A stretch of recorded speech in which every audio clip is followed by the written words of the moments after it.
एक है गांव में बनता है जिसका नाम मॉडल संस्कृति स्कूल है। आप इस गांव में उसकी घोषणा करें। ये भाई महिपाल की तरफ से मैं आपको घोषणा कर देता हूं, पेटवाड़ में मॉडल संस्कृति स्कूल की स्थापना होगी। बाकी रणबीर गंगवा जी ने, माननीय मंत्री जी ने आपकी बाकी और बढ़ाया जाए।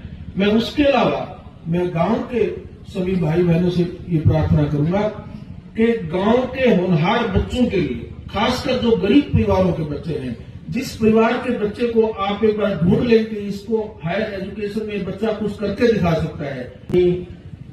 प्राइमरी स्कूल में पढ़ा जो गांव के दूसरे छोर पर है, और इसी हाई स्कूल में जो बिल्कुल साथ लगता है, यहीं से हमने मैट्रिकुलेशन का एग्जाम पास किया। दृष्टि से यहाँ की उपस्थिति को अभी सिंचन करें, जोरदार तालियां इनके लिए बजाएं। यूं तो वाकिफ है जमाना जनाब से, यूं तो वाकिफ है जमाना जनाब से, सबब आज आने का कुछ और है। दिल के चराग जगमगा उठे, आपका मेहमान बन के आना खुशी का दौर है। जोरदार तालियां इनके लिए स्वागत है।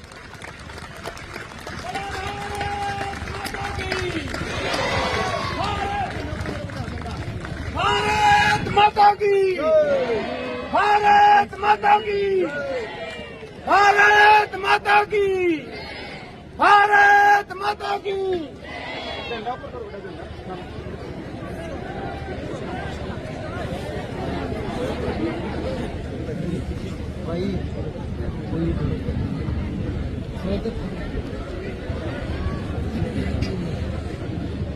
भारत सरकार ने कानून मंत्री श्री अर्जुन राम मेघवाल जी, पंजाब व हरियाणा हाईकोर्ट के चीफ जस्टिस श्री शील लागू जी, हरियाणा सरकार में 3 मेधावी सीनियर मंत्री श्री रणबीर गंगवा जी, श्री महिपाल ढांडा जी, डॉक्टर अरविंद शर्मा जी, पंजाब व हरियाणा हाईकोर्ट से आए जज साहिबान,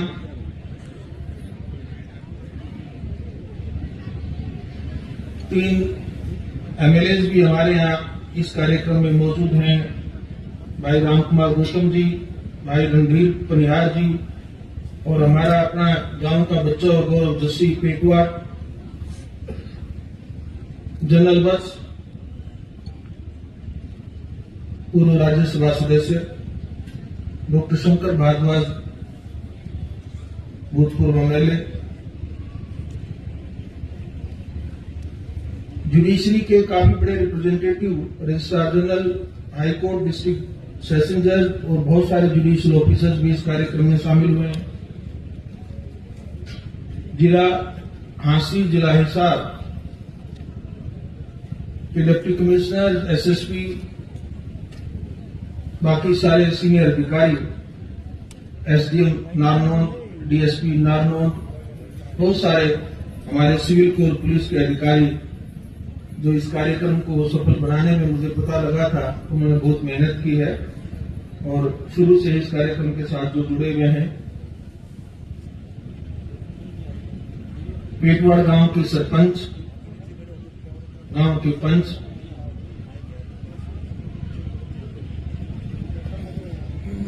पेटवाड़ गांव के मेरे बड़े बुजुर्ग, जिनका आशीर्वाद, जिनका स्नेह, जिनका प्रेम, जिनका मार्गदर्शन मेरे जीवन की सबसे बड़ी धरोहर रही है।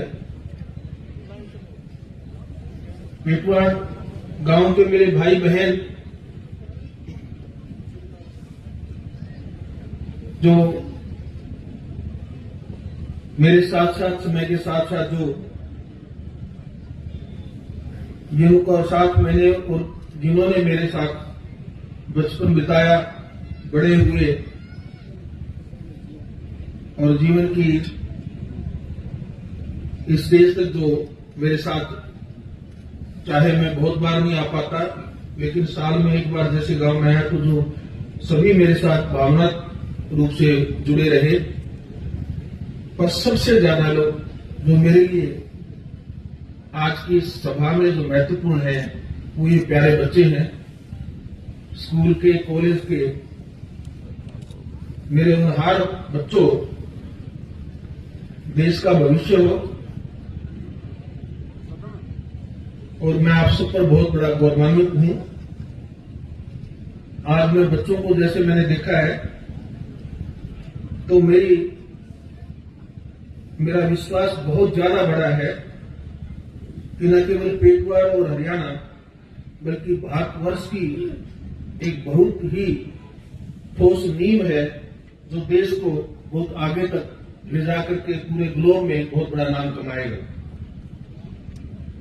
आज के इस कार्यक्रम में मीडिया के भी मेरे बहुत सारे साथी दूर दराज से, और खासकर बहुत सारे जो दिल्ली में जिनको मेरे साथ जुड़े हुए हैं, वो सभी यहां पर आए हैं। हरियाणा की संस्कृति के प्रहरी हमारे कलाकार साथी भी आज मौजूद हैं। मेरे परिवार के, पड़ोस के, गांव के सभी बड़े और छोटे, जिनका स्नेह, प्यार, आशीर्वाद मुझे हमेशा मिलता है। कुछ विशिष्ट व्यक्ति आसपास से भी आज इस कार्यक्रम में शामिल हुए हैं। मैं पेटवाड़ के उन नौजवान साथियों का तहे दिल से आभारी हूं जिन्होंने आज का ये कार्यक्रम आयोजित कर मुझे सम्मानित करने के इस आयोजन को रखकर मुझे अवसर दिया कि मैं गांव में आ सकूं और आप सबका नए साल के, अंग्रेजी नए साल की शुरुआत में ही, जनवरी के पहले नहीं तो दूसरे सप्ताह में आप सबका आशीर्वाद, प्यार और स्नेह ले सकूं। मैं इस कार्यक्रम को आयोजित करने के लिए सभी का बहुत बहुत आभारी हूं।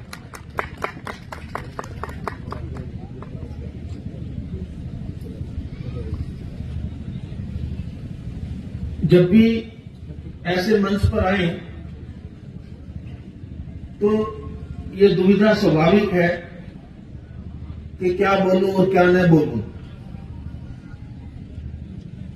गांव की इस मिट्टी से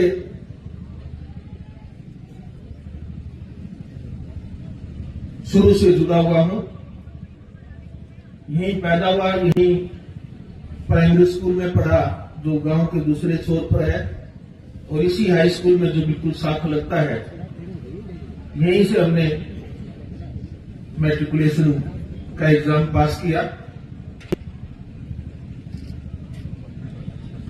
जैसा भी उस वक्त विकास की स्थिति रही गांव में, उसके मुकाबले में मैं फिर भी मानता हूं कि पेटवाड़ शिक्षा के मामले में इतना आगे जरूर था कि प्राइमरी स्कूल भी था, बेटियों के लिए भी उस वक्त एक मिडिल स्कूल था, और को एजुकेशन का हमारा हाई स्कूल था। परंतु गांव के बच्चों को शिक्षा प्राप्त करने में उस वक्त काफी संघर्ष करना पड़ता था। उस संघर्ष की स्थिति हम सभी ने भी उस वक्त झेली। कई बार टीचर्स नहीं होते थे, और खासकर मुझे याद है इंग्लिश में अगर कोई हमारे टीचर थे उनका ट्रांसफर हो जाता था तो बड़ा मुश्किल हो जाता था, दोबारा कोई उनका सब्स्टिट्यूट नहीं आता था महीनों महीनों तक। उस दौर में स्कूल में कोई फैसिलिटीज की भी दिक्कत होती थी, हम लोग नीचे बैठ करके ही पढ़ते थे। पर मुझे गर्व है उस वक्त टीचर्स की कमिटमेंट पर, कितना मन से वो बच्चों को पढ़ाने में अपने आप को समर्पित करते थे।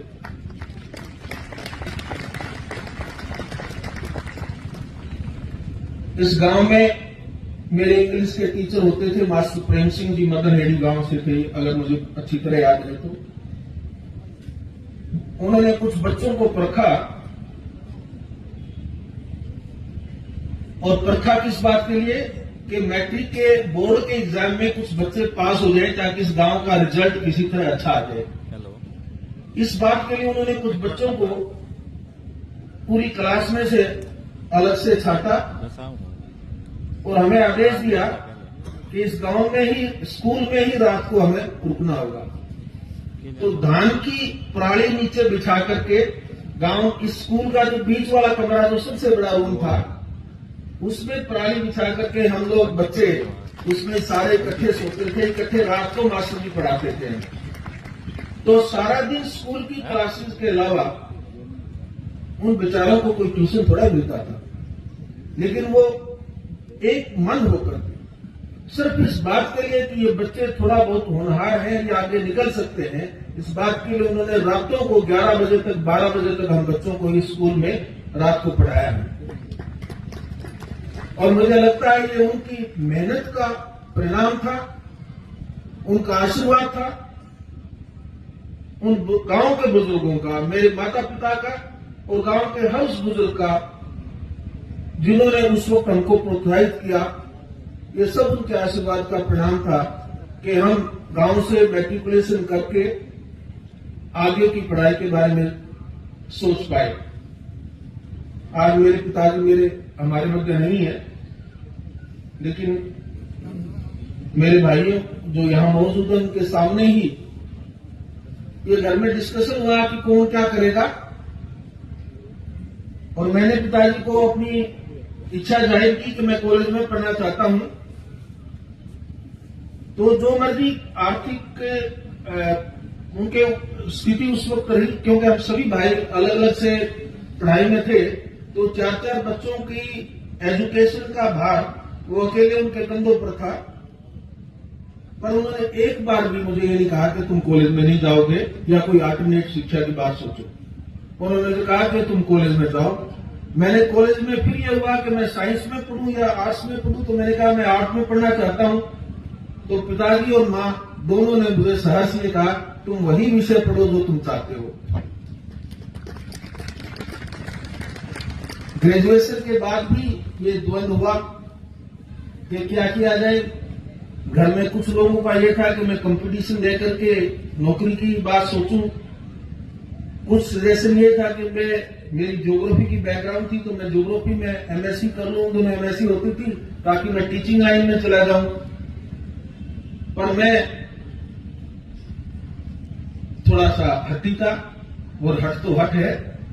मैंने हट किया कि मैं तो लॉ करना चाहता हूं। लॉ का तो किसी को घर में कोई पता ही नहीं था, न घर में कोई लॉ पढ़ता था, न किसी ने पढ़ा था, न किसी रिश्तेदारी ने पढ़ा था। और मेरी इच्छा थी कि मैं लॉ पढ़ूं, और पिताजी ने मुझे उस बात पर भी पूरा समर्थन दिया कि जो तुम चाहते हो वही करो।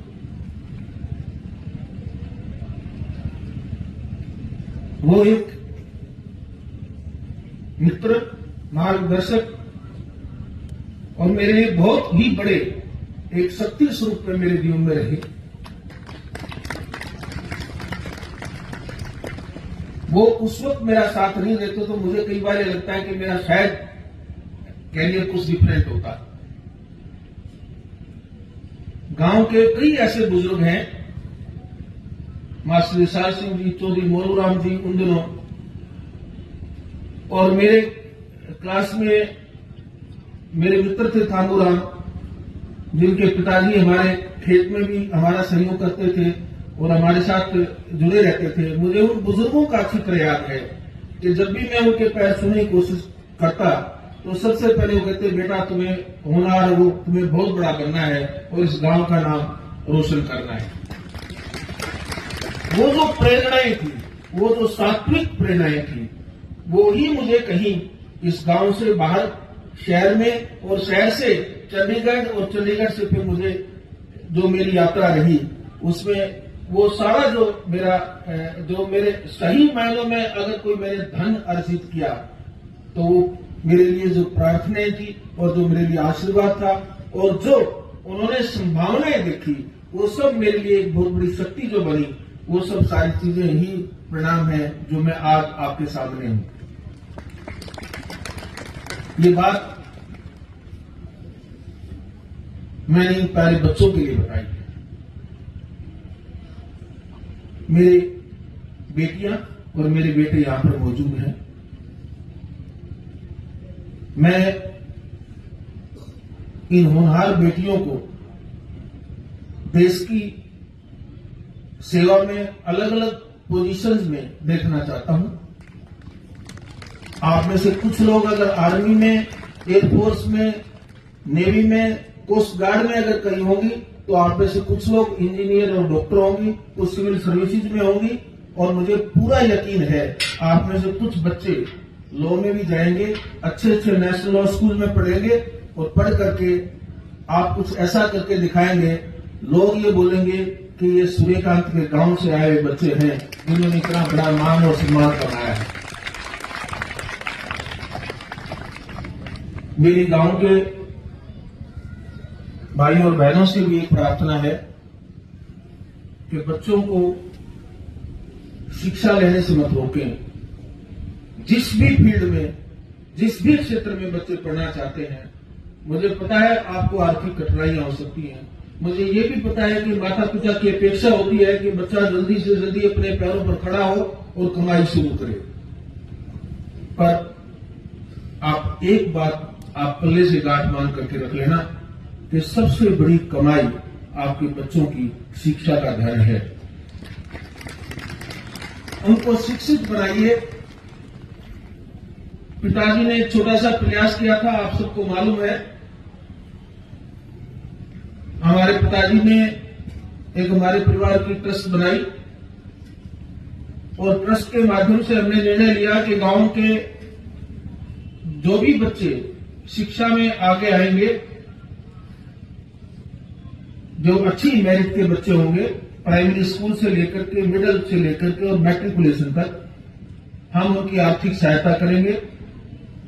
और हर साल गांव में वो फंक्शन पिताजी के टाइम में तो हम नियमित रूप से करते थे, और मुझे बड़ा अच्छा लगता था कि गांव में खासकर रूप से जो वंचित वर्ग के लोग हैं, उन बच्चों की जब मैं देखता था कि पढ़ाई में बहुत आगे आए हैं, और उनको जब हम आर्थिक सहायता देते थे, तो मैं पिताजी की आंखों में जो खुशी के आंसू उस वक्त देखता था, तो मुझे अपना बचपन अक्सर याद आता था।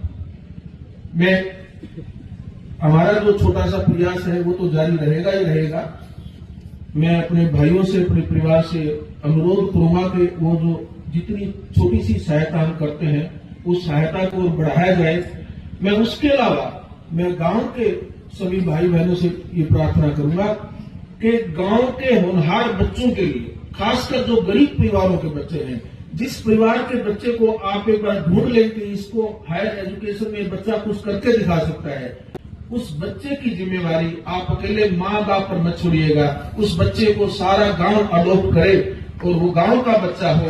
उसके लिए आप कोई एक फंड इकट्ठा करें और आप उस फंड को के बेसिस पर उस बच्चे को आगे एजुकेशन दिलवाएं। मेरी ये आपसे प्रार्थना है।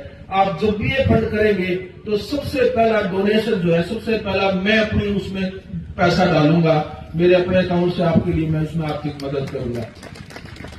मैं चाहता हूं कि हर गांव में, आदर्श रूप से तो हर गांव में एक ऐसा फंड होना चाहिए, एक जो गांव का एक जिसको सामाजिक और सामूहिक फंड हो, जिसके आधार पर गरीबों के और हर बच्चों को आगे पढ़ाया जाए ताकि वो देश की धन और शक्ति बन सके। आज थोड़ा सा समय का अभाव है, मैं लेट हो गया और मुझे आगे अभी बहुत दूर गुवाहाटी पहुंचना है, आसाम में। तो मैं एक ही जो दूसरा विषय जो मैं लेना चाहता हूं बस वो है कि गांव की कुछ मांगे आपने रखी, मेरे पास वो मांग पत्र आया था। मैं मुख्यमंत्री जी रात को मुझे मिलने आए थे हिसार में।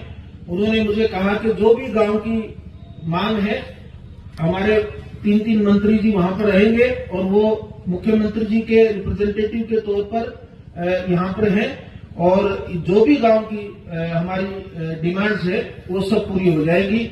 मैं भाई महिपाल ढंडा जी से एक रिक्वेस्ट करूंगा कि एजुकेशन डिपार्टमेंट में आजकल मॉडल संस्कृति स्कूल का एक है, गांव में बनता है, जिसका नाम मॉडल संस्कृति स्कूल है।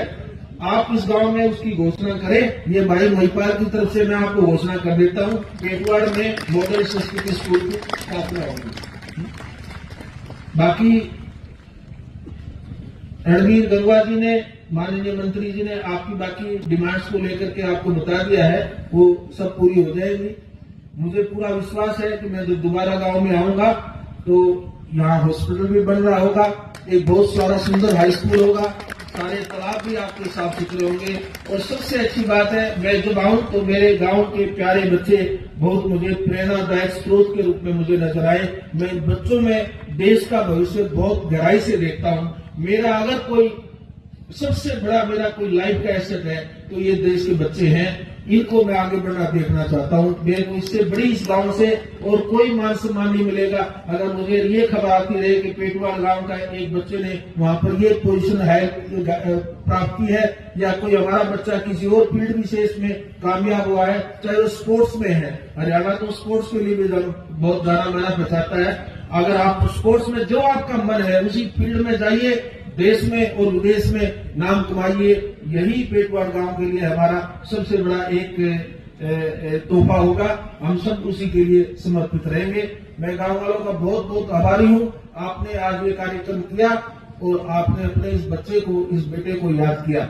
बहुत बहुत धन्यवाद। जय हिंद, जय भारत। धन्यवाद महोदय। अभी बैठे रहिएगा, कार्यक्रम अभी शेष है, आप बैठ जाइए 2 मिनट के लिए। और सभी ग्रुप फोटो जो बच्चे यहाँ सम्मानित हुए उनके साथ एक ग्रुप फोटो होगा। उससे के बाद नम्रता शर्मा जो कि बहुत ही नामचीन कलाकार हैं, हरियाणा लोक संघ रोहतक से यहाँ अपने प्रस्तुति को बिल्कुल तैयार है, वो भी कार्यक्रम ये बराबर चलता रहेगा। आप बैठे रहिएगा। और जो अतिथिगण यहाँ आए हुए हैं उनसे भी विनती है कि यहाँ की जो आयोजन समिति है वो आपका सम्मान और स्वागत करना चाह रही है। आप भी कृपया